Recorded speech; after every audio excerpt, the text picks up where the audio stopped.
राधे तेरी।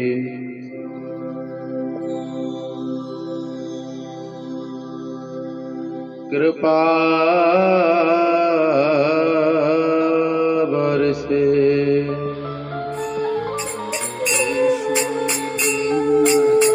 राजसुतं भज कृष्णनिधिं भज राजसुतं भज कृष्णनिधिं भज राजसुतं भज कृष्णनिधिं भज राजसुतं नवनीरदनन्दित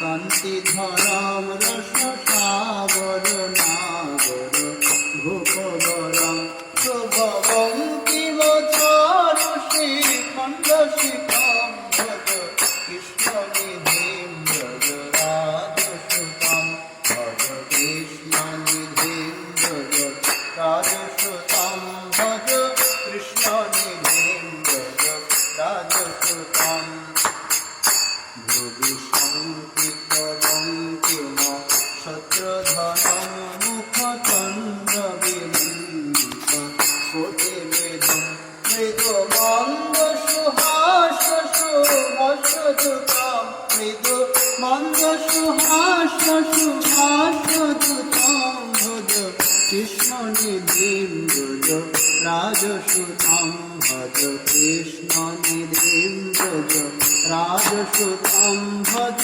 कृष्णनिधिं भज राजसुतं। আচার্যপাদ আমাদেরকে যেই পরিচ্ছেদের সঙ্গে সাক্ষাৎকার দিচ্ছেন সেই পরিচ্ছেদ হচ্ছেন একাদশ পরিচ্ছেদ।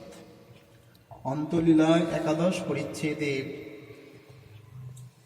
কবিরাজ গোস্বামী পাদ নামাচার্য হরিদাস ঠাকুরের বন্দনা করেছেন। নমামি হরিদাসম তম চৈতন্য তঞ্চ তৎপ্রভুম সংস্থিততামপি যতমূর্তি স্কন্ধে কৃত্তানর্তনয়ঃ।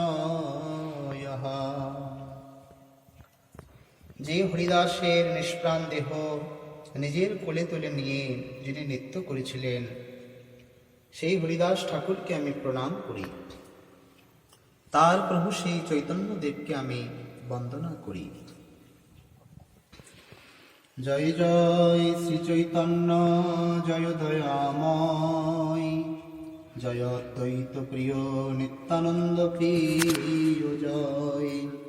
জয় শ্রীনিবাসেশ্বর হরিদাসনাথ জয় গদাধর প্রিয় স্বরূপ প্রাণনাথ জয় কাশীশ্বর প্রিয় জগদানন্দ প্রাণেশ্বর জয় রূপ সনাতন রঘুনাথেশ্বর জয় গৌর দেহে কৃষ্ণ স্বয়ং ভগবান কৃপা করি দেহ প্রভু নিজ পদ দান। জয় নিত্যানন্দ জয় চৈতন্যের প্রাণ তোমার চরণারবিন্দে ভক্তি দেহ দান। জয় জয় অদ্বৈত চন্দ্র চৈতন্যের আর্য সচরণে ভক্তি দেহ জয় অদ্বৈত আচার্য। জয় গৌর ভক্তগণ গৌর যার প্রাণ সব ভক্ত মিলি মোরে প্রেম ভক্তি দান। জয় রূপ সনাতন জীব রঘুনাথ রঘুনাথ গোপাল জয় ছয় মোরনাথ। এসব প্রসাদে লিখি চৈতন্য লীলাগুণ জয়ছে জয়ছে লিখি করি আপন পাব। জয়